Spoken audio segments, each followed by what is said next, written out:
Havalar ısındığında evde ilk yaptığınız şey nedir? Kafa, camları açmak. Peki evde duvarlara tırmanan bir çocuk varsa? O zaman sıcaktan pişerim ama yine de o camı açmam. Bu sorunun üstesinden camlara halatlı emniyet kilidi takarak geleceğiz. Bunun için Penkit marka halatlı PVC emniyet kilidini inceleyerek montajını yapacağım. Kilidin amacı malum güvenlik. Ben söylediğim gibi çocuk emniyeti için aldım. Ama her türlü güvenlik için de kullanılabilir. Piyasada farklı markalarda emniyet kilitleri var. Ama çoğu markanın yorumlarında çok kısa sürede emniyet kilitlerinin halatlarının koptuğunu gördüm. Bunu seçmemin sebebi ise malum diğerlerinden daha sağlam olması. Yaptığı tek işin camı halatla tutmak olduğu bir üründe halat da kopuyorsa paramı çöpe atmak istemedim. Olay parada değil aslında. Bütün kilitler kopsa bile 150-200 TL'ye mal olur. Bu halatlara güvenerek camları açık şekilde bırakıyoruz. Ve çocuk da camı açmaya kalktığında halat kopuyor. Allah korusun. İş çocuk güvenliği olunca işi şansa bırakmamak gerekiyor. Bence katlarda oturan çocuklu ailelerin camlarında böyle bir güvenlik kilidi muhakkak olmalı. Bende üstten açılan cam var. Ben de ilk etapta üstten açılan cam yaptırmayı düşünmüştüm. Tamam, cam üstten açıkken güvenli. Ya kapalıyken? Çocuğun camı açma ihtimali var. Bu yüzden cam kapalıyken çocuğun camı açmaması için yine cam kilidine ihtiyaç duyacaksınız. Ayrıca üstten açılan cam için 400 TL fiyat verdiler. Bu kilit ise 20 TL civarlarında.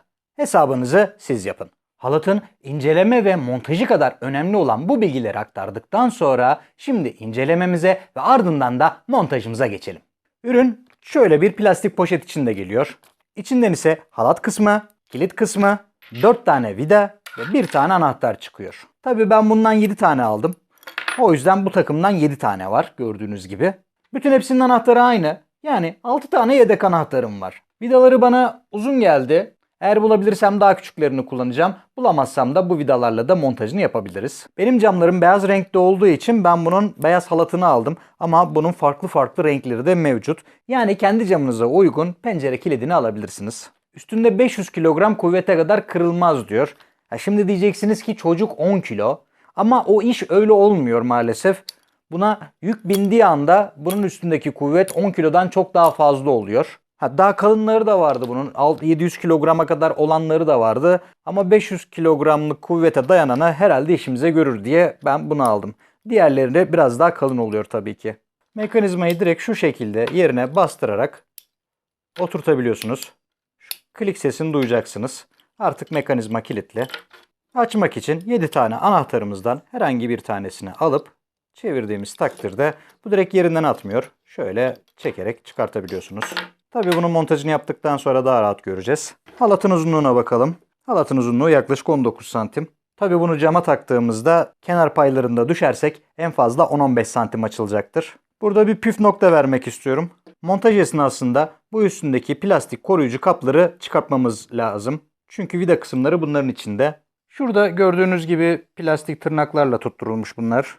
Bu plastiği buradan sökmek için şu araya tornavidayı soktuğunuz takdirde bu plastiğe zarar verirsiniz, yamultursunuz. Kontrol kalemini kilidin şu yuvasına takıp kendinize yaslayın ve tırnakları kilitten ayırarak kendinize doğru çekin. Çok kolay bir şekilde çıktığını göreceksiniz. Halat biraz daha zor çünkü tornavidayı takacağınız bir yer yok. O yüzden buradaki vida deliklerinden yardım alacağız. Eğer varsa kanca gibi bir şey daha iyi olur. Yoksa da kontrol kalemi yardımıyla yine vida deliklerinden çıkartmaya çalışacağız.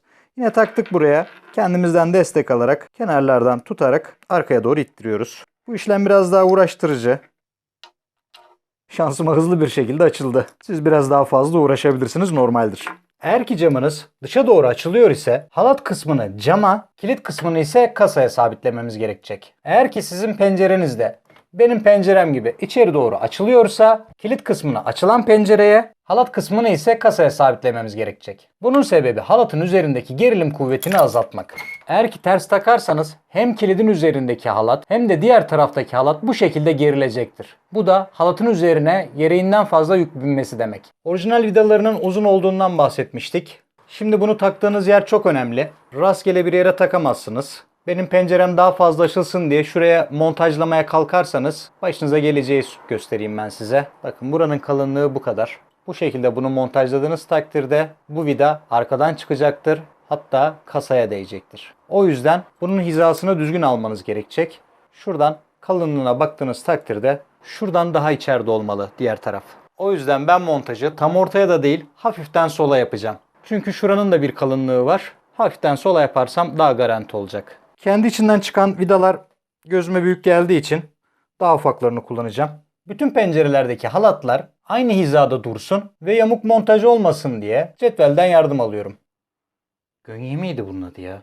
Uzun zaman oldu seni kullanmayalı. Kilit kısmı üst tarafa gelecek şekilde montajlayacağız buna. Alt tarafı 1 santime getirip kilidin de yuvasını 10 santime getirip sabitlediğimde güzel bir duruş elde ediyorum. Ölçümüzü aldıktan sonra kurşun bir kalem yardımıyla deliklerin içini işaretliyoruz. Pencere kısmının hizasını aldık. Şimdi aynı hizayı kasaya da almamız gerekecek. Kasaya hizayı alırken de 7,5 santim alıyorum. Bu ikisinin büyüklükleri aynı değil. O yüzden hizaları alırken bunlara dikkat edin. Şimdi halatı bu iki çizginin arasına yerleştirerek deliklerine işaret koyuyorum. Evet, vida deliklerimiz hazır. Bunları delmek için şarjlı ihtiyacımız olacak. Yine az bir miktar delerek yuvasını açıyorum. Bu şekilde takarken daha kolay olacaktır.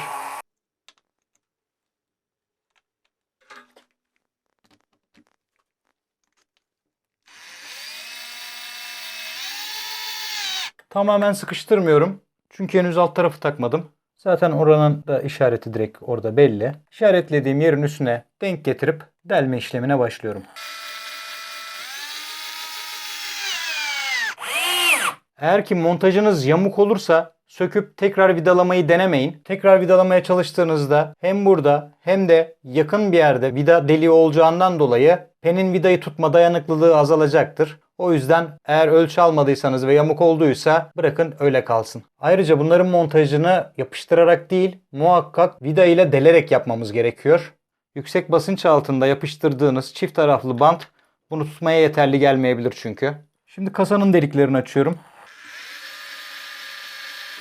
Bir miktar yuvasını açtım. Alt tarafında yuvasını açayım. Daha kolay olacaktır bu şekilde. Yuvalarını açtık. Aynı şekilde tamamını sıkmıyorum. Alt tarafın vidasını da taktıktan sonra sıkacağım.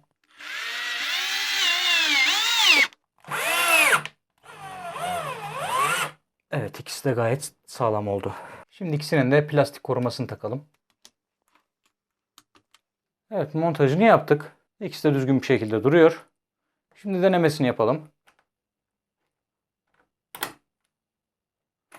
Kilitli haldeyken bu şekilde duruyor. Açalım camımızı. Gördüğümüz gibi gayet güzel. Üstündeki plastik hafif oynuyor ama o kadar önemli değil. Önemli olan sağlam tutması. Şimdi aradaki boşluğu ölçelim. 11-12 santimlik bir boşluk var arada. Bu da evin havalanması için yeterli bir boşluk. Tekrar kapatalım. Bir de anahtarla nasıl açıldığını kontrol edelim. Böyle çevirdiğiniz zaman direkt atmıyor. Şöyle çektiğiniz zaman çok rahat bir şekilde geliyor.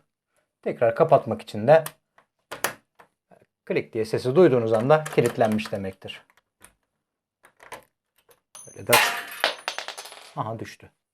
Montajımız bitti. Artık yaza hazırız. Ben Furkan Genç. Bir sonraki videoda görüşmek üzere. Hoşça kalın.